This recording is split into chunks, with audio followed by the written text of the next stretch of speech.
We're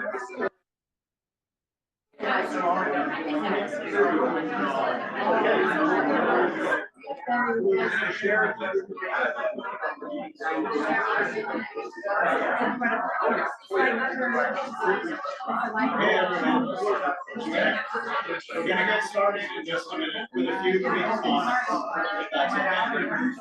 So if people can bring their stuff into the room, Harvey's gonna kick us off.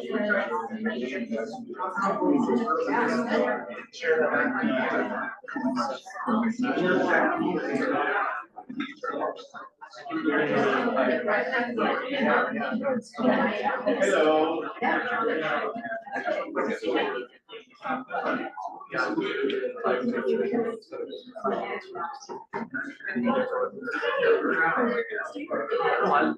I'm Harvey Schipper, and I'm professor of medicine and adjunct professor of law here at the University of Toronto. And I'm really very privileged to be asked to say a few words at the beginning of this evening's event. Publishers of the book, to Sano, to Trudeau, to Ramona, for inviting me. I'm really very grateful. This is a special moment.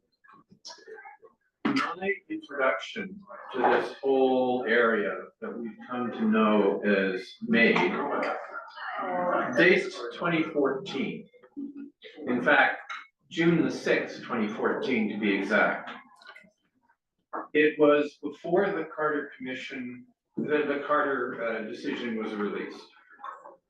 I'd written an op-ed in the Globe and Mail in which I, as a physician, hoped that medically assisted suicide, as it was then known, would not be legalized. I acknowledged that as a cancer physician and as a palliative care doc, we could not relieve all suffering. And that, of course, as a physician, is a frustration and a pain.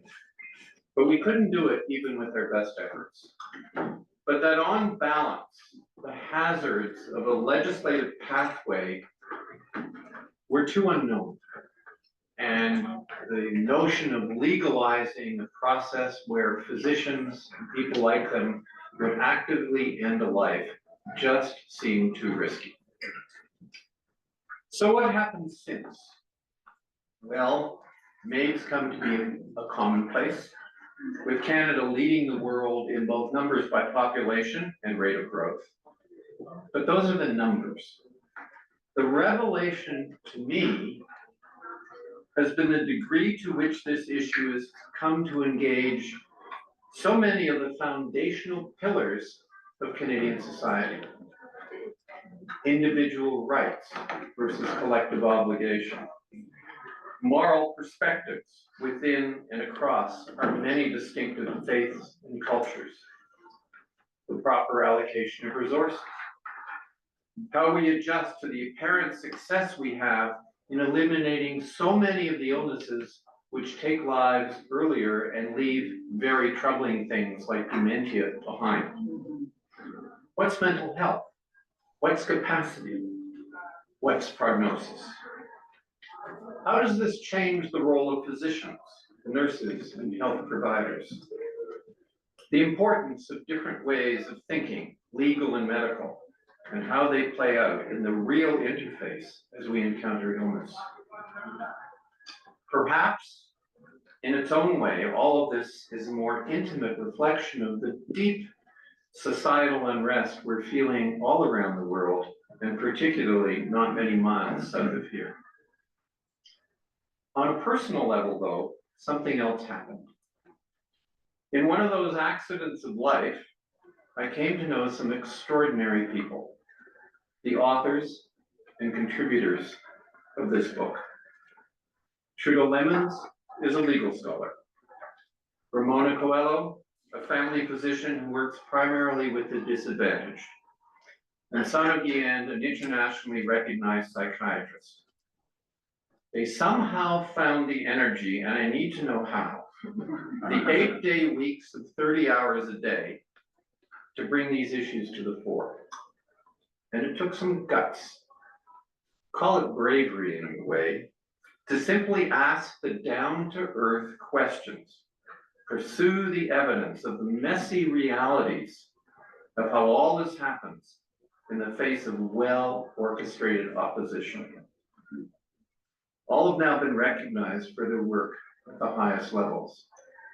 And I'm grateful for that, and they're highly deserving. I would argue, though, it's not because they're right on every issue or that we agree on all the issues. Rather, it's because of the overt expression of the humility of deep inquiry.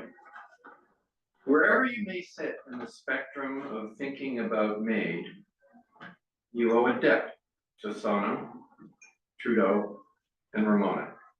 And those who fill these pages by adding substance, nuance, and the deep, tiring sadness of the complexity to what some of us thought once upon a time was a straightforward consent and autonomy issue. So we're very much indebted to these people. I'm honored to count them as my friends and to introduce the first of them, Sonam Gyam.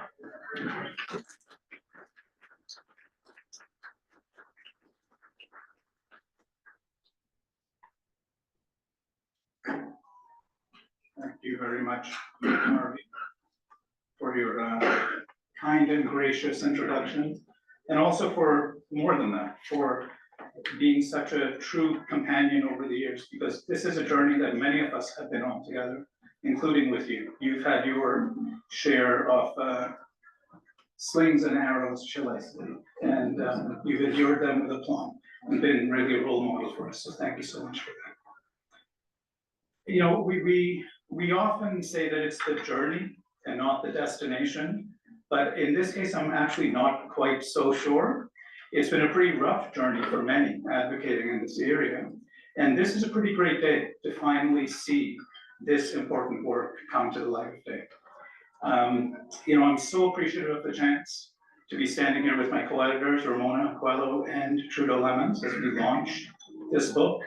I truly hope it contributes to our national discourse. You know, as we as a society continue navigating these very challenging waters of how and what we should or should not be helping people die for. I also want to thank all of our authors whose wisdom and compassion shines through both in this volume and through their own advocacy, and also our publisher, McGill Queen's University Press, for their support and guidance throughout this entire process. And of course, to thank all of you for being here today, both in person and online. I think we've got another about 40 or 50 people online. A particular shout out to my dad, who could not be here for health reasons, but is watching. You know, Dada, I think that by now you have probably read and reread the book more carefully than me, Trudeau, and Ramona.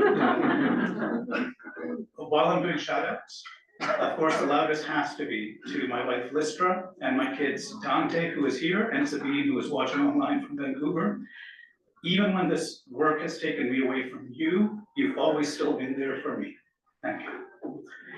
You know, when I look around this room, I'm frankly amazed by the range of friends and colleagues who've come out to celebrate this occasion with us. Thank you all so much. We've got university colleagues here, hospital and workplace colleagues, old friends and new confreres we've met and made through this journey. The diversity is remarkable, and I think a testament to how important this issue is and how deeply people want to think about and engage in it if given a chance. Why we might choose as a society to provide death to fellow Canadians is a hugely complex issue, and one that should engender robust and honest debate. It's a legitimate debate. What might be compassion to help relieve suffering versus when it might be abandonment to facilitate suicide. Unfortunately, that honest debate is not what has driven our MAID expansion so far.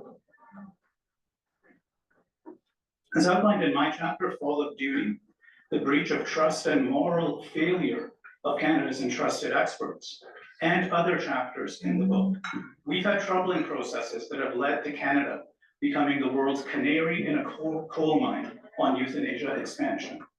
As Trudeau will mention, the United Nations has explicitly raised concerns that our own policymakers refuse to acknowledge of the existential risks our current MAID expansions pose to marginalized Canadians.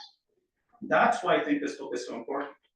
From lived experience, expertise, cultural considerations, and lenses of diversity, the authors unflinchingly explore not only why our most privileged, who have lived well and want autonomy to die well, like me, and like many of us, might seek MAID, but also why our most marginalized, struggling with access to social care, whose society never afforded a chance to live with dignity, might and are increasingly seeking available euthanasia to escape life suffering. What we provide death for is the flip side of how we help people live. It's not an easy message to hear, but it's an essential one, since I can't think of much that defines us more as a society than how we help people live with dignity before they need to choose death as their only option. And for bringing these perspectives forward with eloquence, clarity, humanity, and humility, often in the face of privileged voices trying to stifle any cautions, I am deeply grateful to all our authors and my co-editors, and so proud to have been part of this endeavor. Deeply grateful to all of you also for engaging in this. This is precisely what we need as a society to shape, proper policies. And also want to flag for you that we will have more things in the future where we have some discussion online with our authors and a chance for you to engage with them as well. So thank you very much. And with that, Trudeau.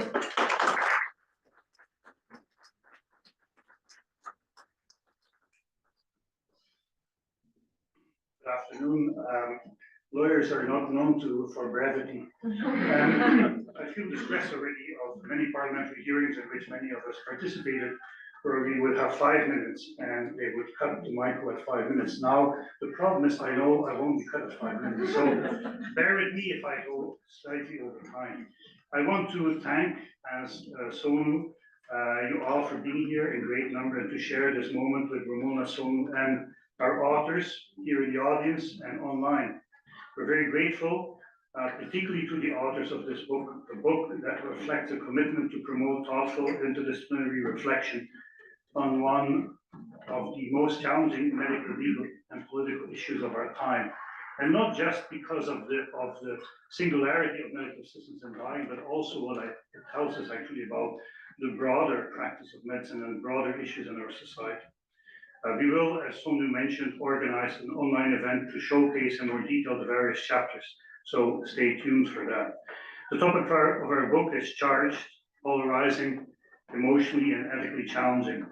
Most of us have been confronted in one way or another with issues around death and dying, very close to our lives, chronic illness, disability, physical, mental struggle while working on this. I hereby want to particularly thank our partners, family members, particularly thank Pascal, my wife, and my sons, Raphael and Alberic, who are not here, and friends for having been there with us on this journey, probably more than they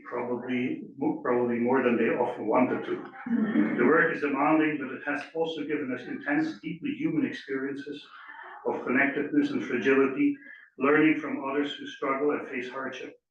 Many of us have spent countless hours talking with others confronted with death and dying, with professionals who feel concerned about the normalizing pressure of MAID, with people who lost loved ones or risk losing them, with people struggling within a failing healthcare system. All of us feel particularly indebted to those with lived experience of disability and chronic illness, from whom we learned so much. And you will find this hopefully reflected not only in the chapters that focus on ableism and that reflect in a very strong voice lived experiences, but also hopefully in the denser academic chapters informed by these conversations.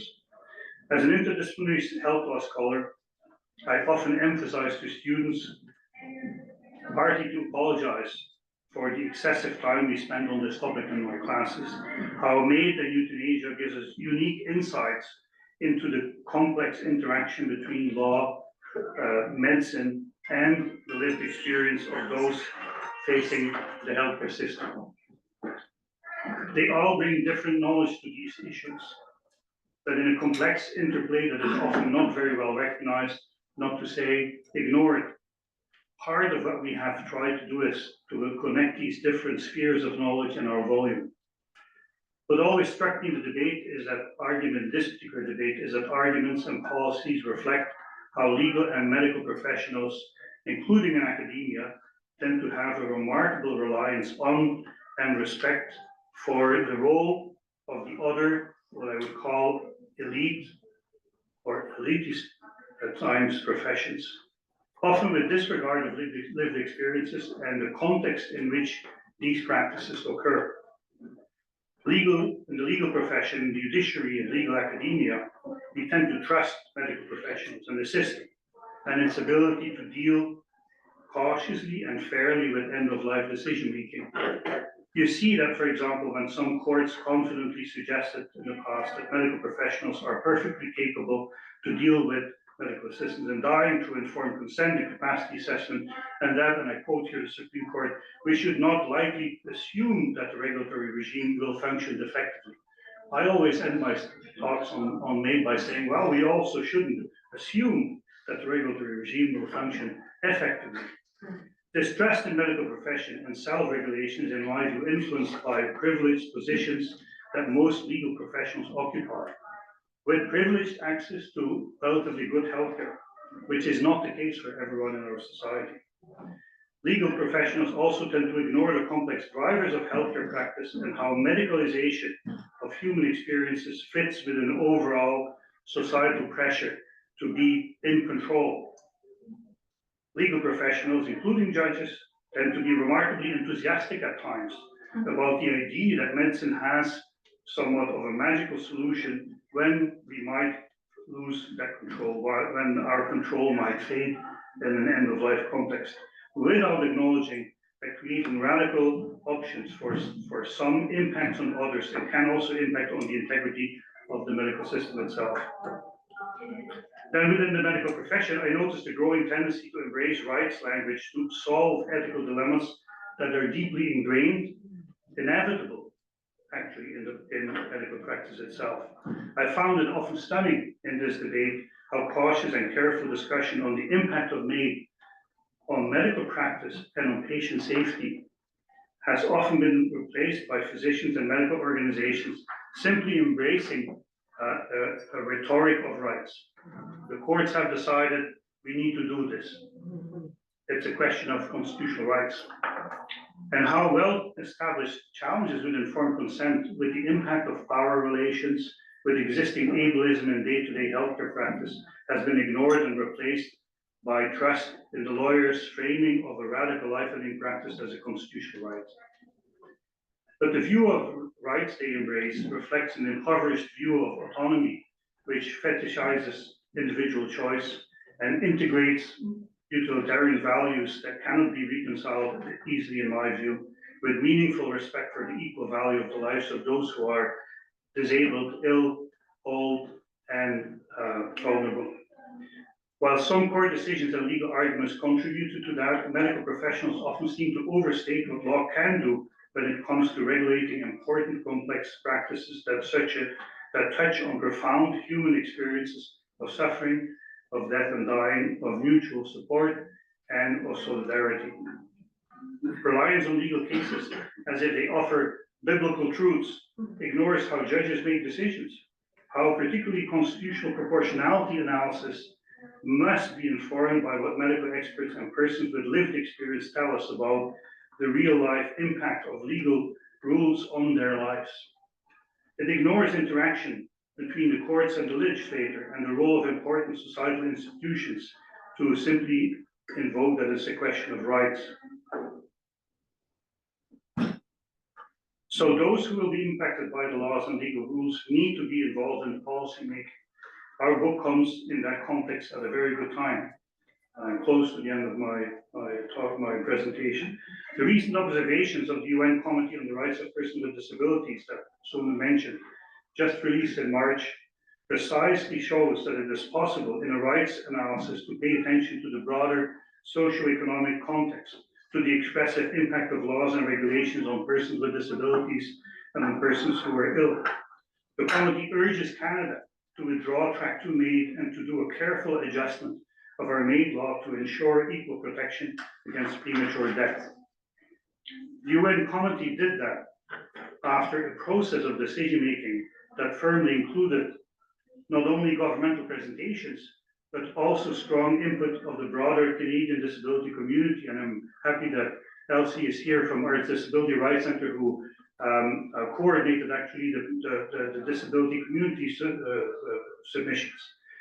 So it's possible also to have a detailed exchange in that context with the human rights experts on that committee. The UN report and its process reflects in some way what we try to do in our book, to talk about MAID with attention to context, to impact on the lifestyle and well-being of disabled persons, elderly and chronically ill, to promote a dialogue between different professions and the broader community, and to explore carefully how MAID impacts on medicine, on broader societal values and our commitment to justice and equity, how we ought to refocus on protection against rather than promotion of death as a form of therapy.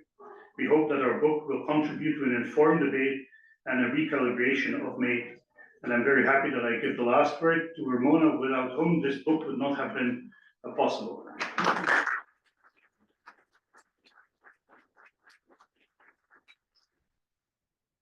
Good evening, everyone. Thank you for coming. I will be much shorter as I tend to be, but I'm very deeply grateful to share this moment with all of you, with Sanu, Trudeau, and with Harvey. I'm honored. The book we're launching tonight is the result of the lived experience shared by our authors, medical care and research that we've come across, and this common concern we found when we found each other and our authors, concern for Canadians, concern for the future of medical care and the culture and the future messaging that we leave for our children. So as Trudeau and Sanu both mentioned, the UN Committee on the Rights of Persons with Disabilities has just recommended a repealing of Track 2, stopping of further expansions, and a revision of our current MAID regime. Likewise, Trudeau and I both sit on Ontario's MAID Death Review Committee, which is put together by the Chief Coroner of Ontario. And we have released as a group, as a committee, several reports, one that came out last month and another set that came out in October of last year, which details actual cases that I think have serious public safety concerns that can help us understand what is going wrong with MAID in Canada. So the UN findings, the coroner reports, they help us understand, along hopefully with this book, that there can be a very lax application of MAID laws that is happening, and rough, poorly done assessments that really lack remediating suffering before MAID is carried out. And I think that that's what we're trying to bring to fore with this book. And how did I get involved in this? Very differently from these very established gentlemen, all of them. I'm a family doctor who works primarily with disadvantaged people. I come from Montreal, where I did home care for people who were dying of organ failure, or who had dementia or addictions. And when I moved to London, Ontario, I attracted a very marginalized community. So people who have incarceration histories, people with severe disabilities, mental health issues, and addictions. And so a lot of my work prior to the expansion of MAID has been dealing with death wishes that have been driven by suffering that we as a society have inflicted on people. And so my concern for MAID was that this was going to become a loophole for these people to, our society to fill them further by ending their lives instead of offering them services. So I think the gentlemen have really covered everything. So we hope that this book serves as a resource for analysis, for asking tough questions and how we evolve as a society. Thank you.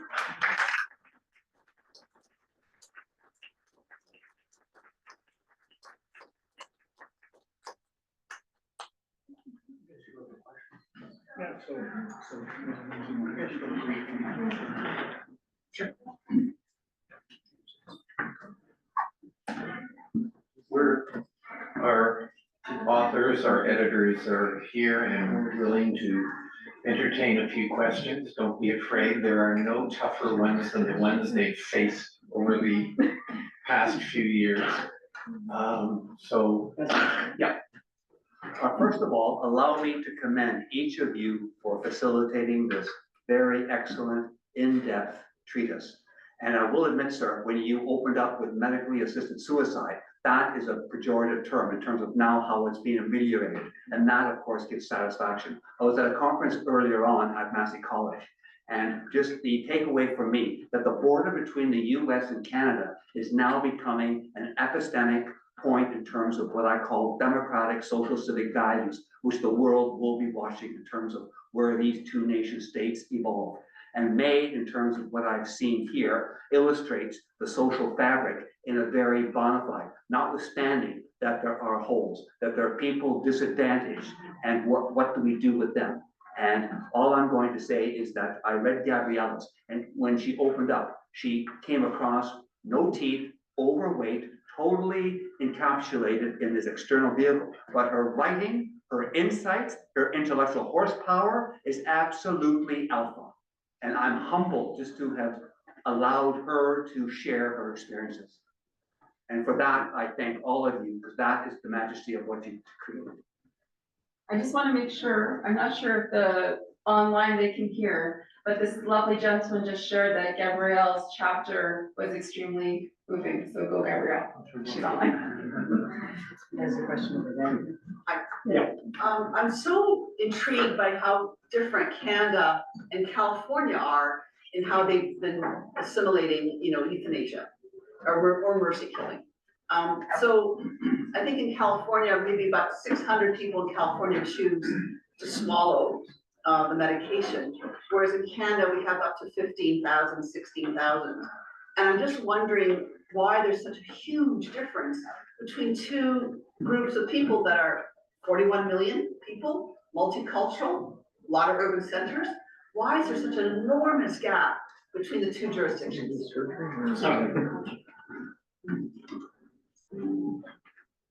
We think we'll each take a kick at the can, I think. But, it's a great question because the population of California is roughly ours. They introduced their assisted dying laws around the same time we did.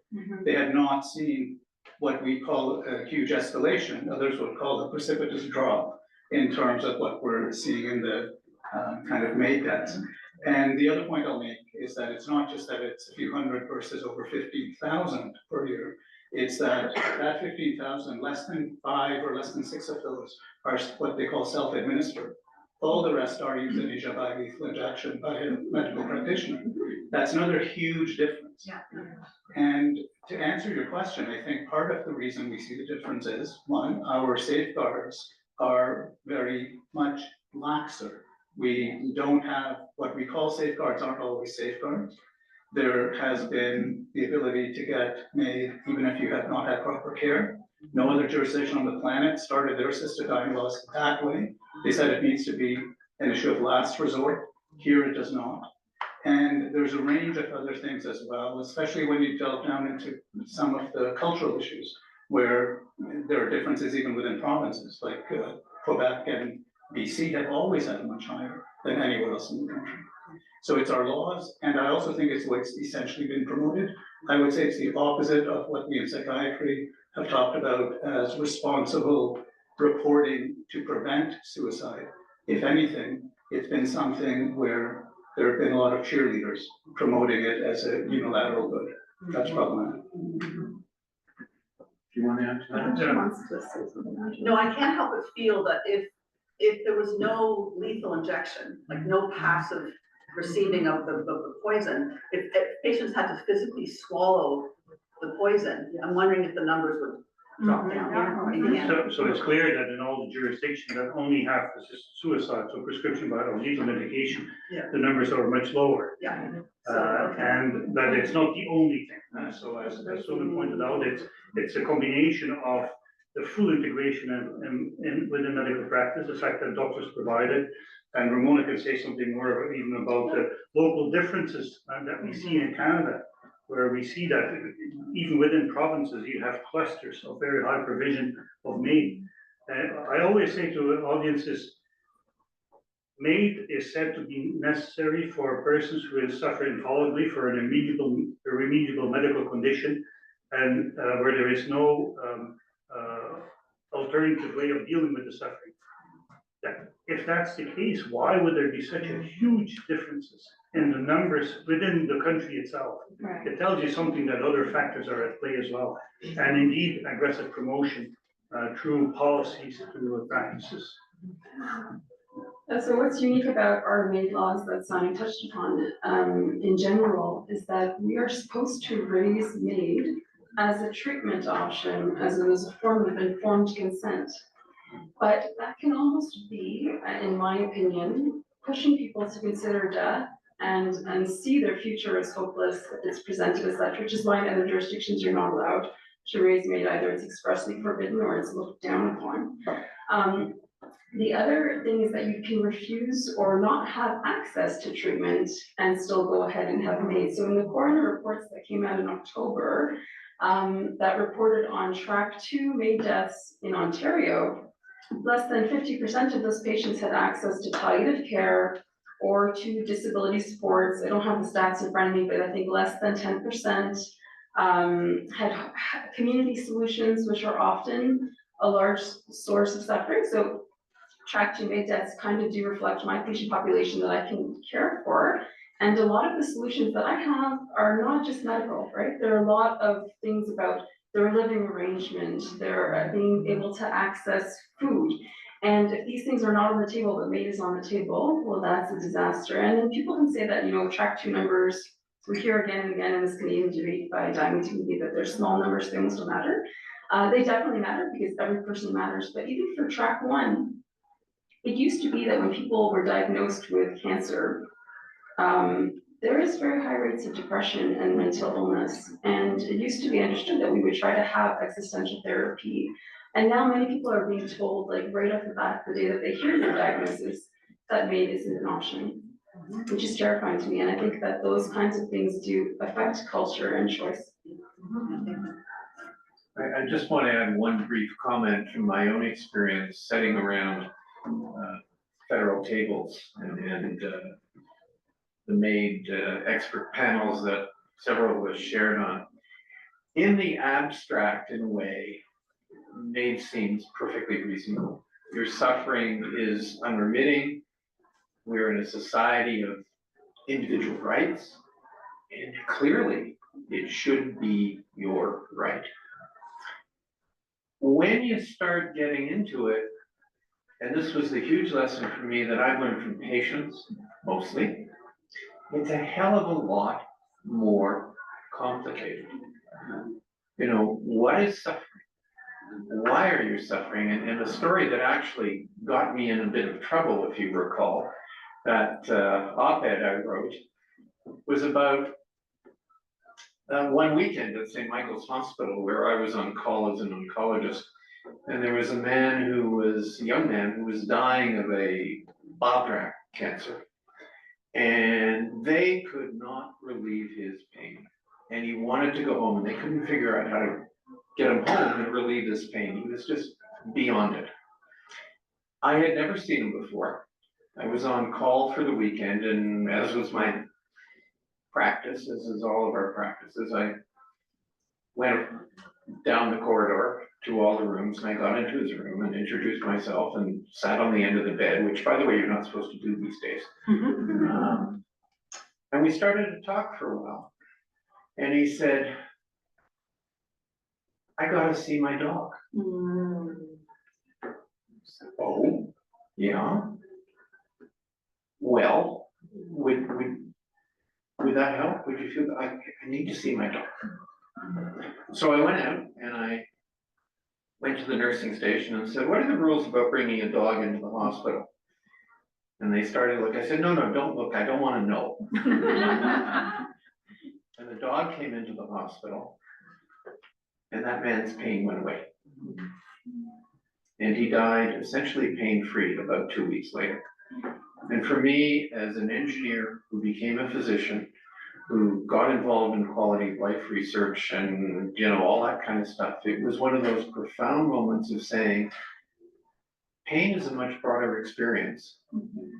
And if we broaden our horizons and look at it, there, we can relieve a lot of that pain. And my concern as a physician and having sat around the deputy minister's table of health on this kind of issue is that we tend to think in a mechanistic abstract.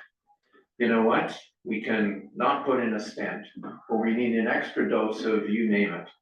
When in fact, the practice of medicine in humanity is much broader than that. And at my gray-haired age, my greatest concern is that this is an expression of a loss of our humility and our humanity. And that's what motivates me to keep speaking about it, saying, wait a minute, we're much better than that. So pardon my little bit, but I just wanted to.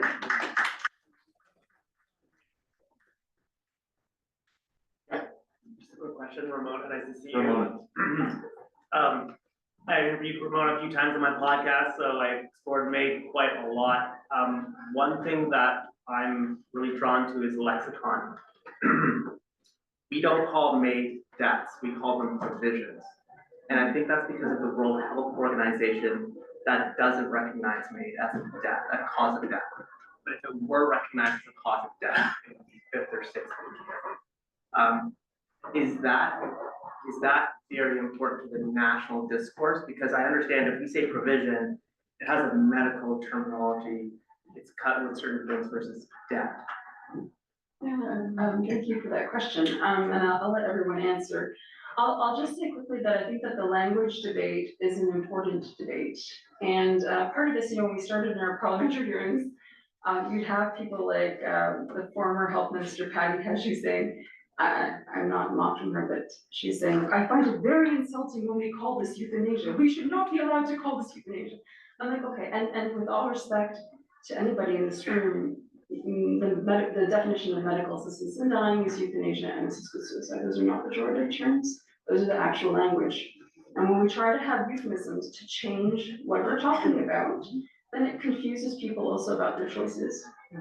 And we know actually from studies that have been done in the States that of course I don't have in front of me again, that when you don't call assisted suicide, you call it, I'm forgetting the alternate term, the euphemism. People think it's better because they don't understand what it is anymore. And that's problematic. And there have been multiple issues on language that our government, in part of its wanted to expand and not actually deal deeply with the issues here, have tried to kind of sugarcoat the language, and I think it's very problematic. And then, so the coroner's reports, them choosing to use provisions, that's their choice. But I do think for a lot of people, it kind of sugarcoats what we're talking about, because we're talking about ending life. I think that's a great question, because the way we talk also reflects potentially the way we think. And there are assumptions embedded in language. As Ramona is saying, the whole terminology has actually become a misnomer.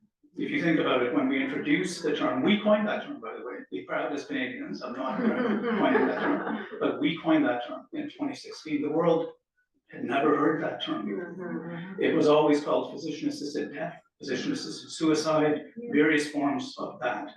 We coined it as medical assistance in dying when the law was constructed, when people's deaths were reasonably foreseeable. Remember that old safeguard that used to be there in 2016? And then you could potentially make the argument that, oh, we're helping people in the process of dying. They're dying anyways.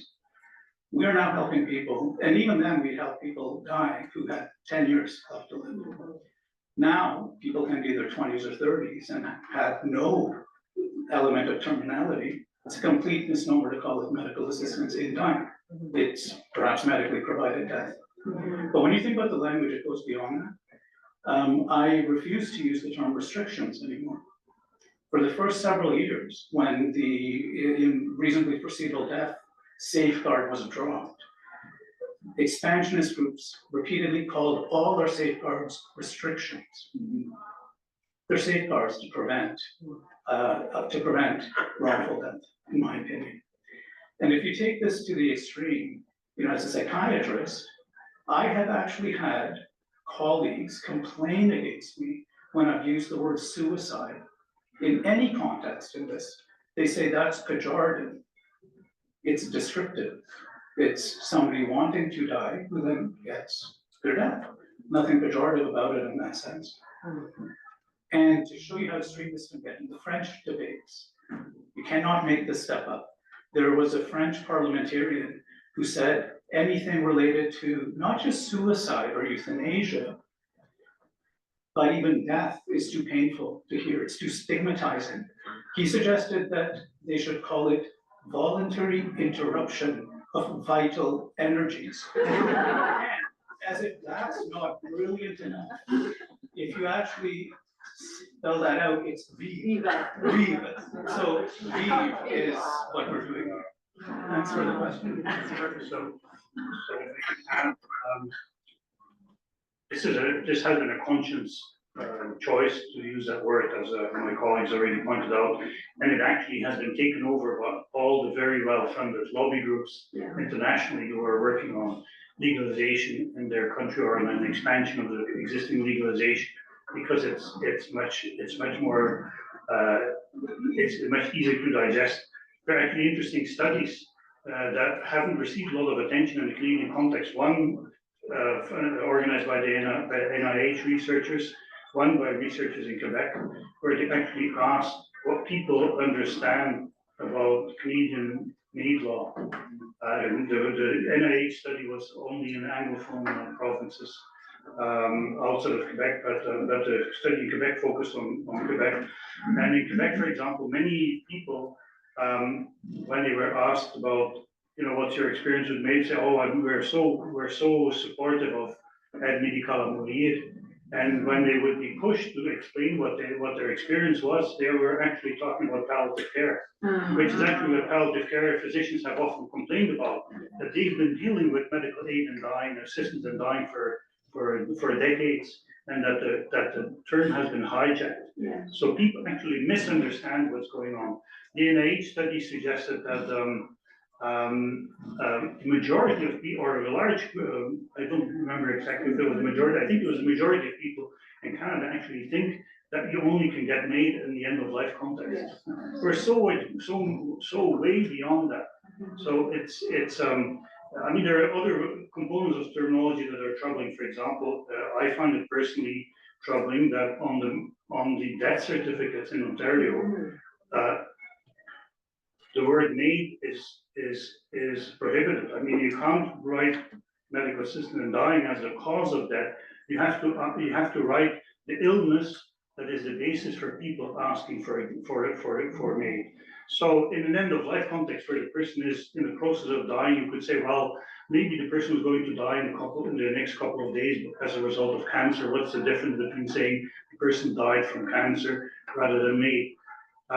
But imagine now a person who actually will receive in 2027, if we go that direction, MAID for mental illness. Depression in and of itself doesn't kill people. Schizophrenia doesn't kill people. Are we going to really see on death certificates cause of death schizophrenia? I find it actually perverse. I'm deeply troubled as a legal scholar that medical professions seem to have accepted that actually doctors are asked to lie on death certificates as part of the legal system. I think it's very, very bizarre. Got time for 2 or 3 more questions? So, Trudeau, you were just talking about mental health conditions, and I work in mental health, as you know. And this argument comes up a lot for folks who are advocating for their own death through MAID, because they feel like they've been suffering for a very long time from, use the example of depression and schizophrenia. What is a counter to that argument to support folks in trying to continue going and finding the treatment that works for them? If they felt like they tried everything, everything's been treatment resistant, so where do we go from there? So I'll invite someone who has written chapters in the book on these issues now. And look, this is why it's a complex topic, because there are some people who actually want the ability to have some choices. I start from the premise that if we're providing death, we need to be honest about what we're providing it for. We need to be honest. And if what we're saying to people is we're providing it because your mental illness will never get better because it's irremediable, we better be damn sure that that's what we're doing. In Canada, there's no requirement for treatment. So the case you're outlining of somebody who's gone through all sorts of treatment and hasn't responded, that doesn't need to happen. You can actually have people who just say, I'm depressed and I don't think anything's gonna help me. I don't want treatment. That actually would qualify according to our laws, unlike other countries. But the other thing is that whole concept of irremediability, quite literally, meaning can we predict it will not get better as an illness? My background clinically is psycho-oncology. And there are cancers we can predict will not get better if you don't treat them. We cannot do those predictions with mental illness, even without treatment. And the best estimates we have for something as severe as treatment-resistant depression, this is exactly the case you're outlining, someone who's gone through a bunch of things that haven't helped. Our best precision modeling guesses in research show that our chances of being right about irremediability are 47%. Again, you can't make this stuff up. You literally would have a better chance of flipping the coin. So when the white lab coat goes in and says, yeah, you're never going to get better, in Trudeau's language, that is actually a lie, because we cannot predict that.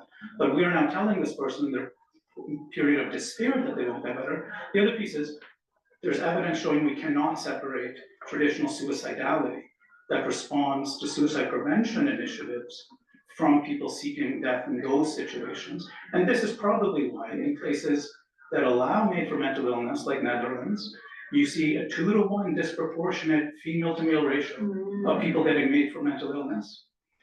That perfectly parallels the 2-to-1 ratio of women to men who attempt suicide when mentally ill, but most do not die by suicide, and most don't even try a second time.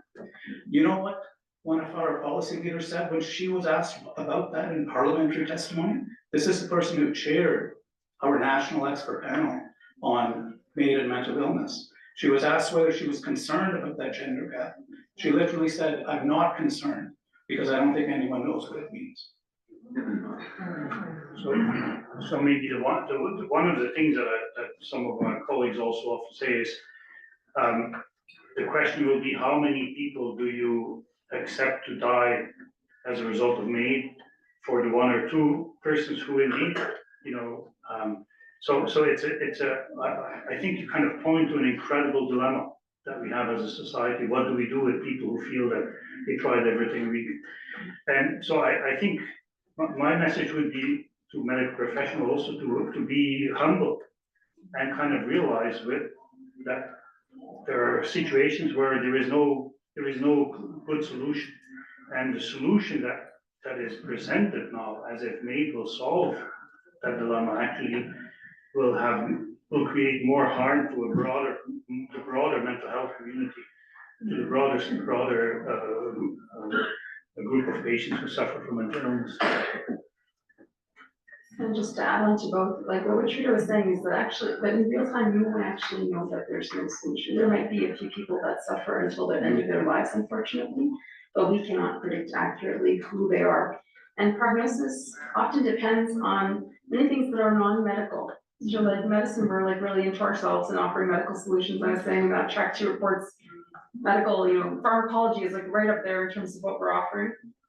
But if you look at prognosis for psychological distress, relationships, feeling like we belong, feeling included, those things actually have a huge impact on recovery.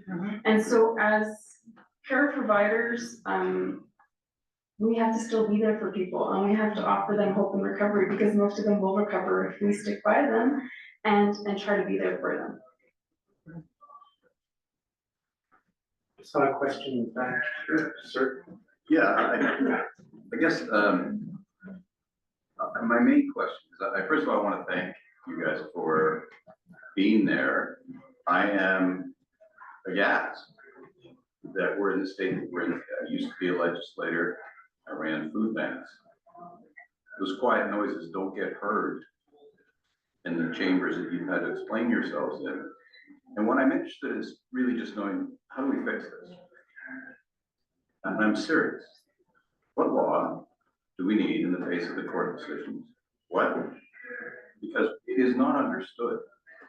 people out around us do not know this law has taken place.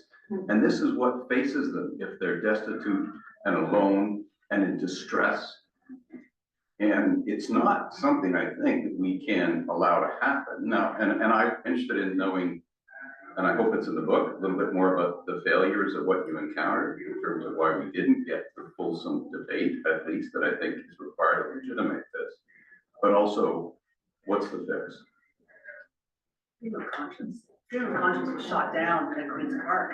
Doctors were lobbying for freedom of conscience, and it was shot down. So is there an appetite for real diversity of opinion? Is there an appetite for real choice? For freedom of conscience for doctors to say, no, I don't want to refer to MAID. That was shot down, and the college is going to attack doctors who don't refer to MAID. So is there an appetite for real diversity in the debate? Yeah, that's a very good point. Thank you for sharing. And I'll just, for the people in the room who might not know what she's discussing, one of the initial things about MAID is that it's placed in the heart of medicine, which is very different from other regimes. Every healthcare provider is supposed to make in Ontario an effective referral to a MAID provider, and even MAID providers who are not comfortable with certain cases are also required to make an effective referral to another MAID provider. And so what you can have is a funneling of a poor patient who should have been stopped because they deserved care.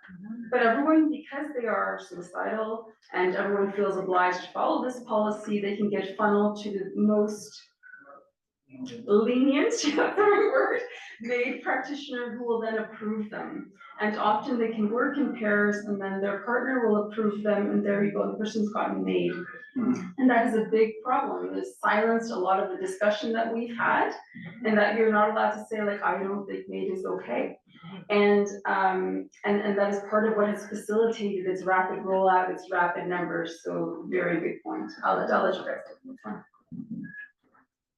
So actually, George, thank you for the question.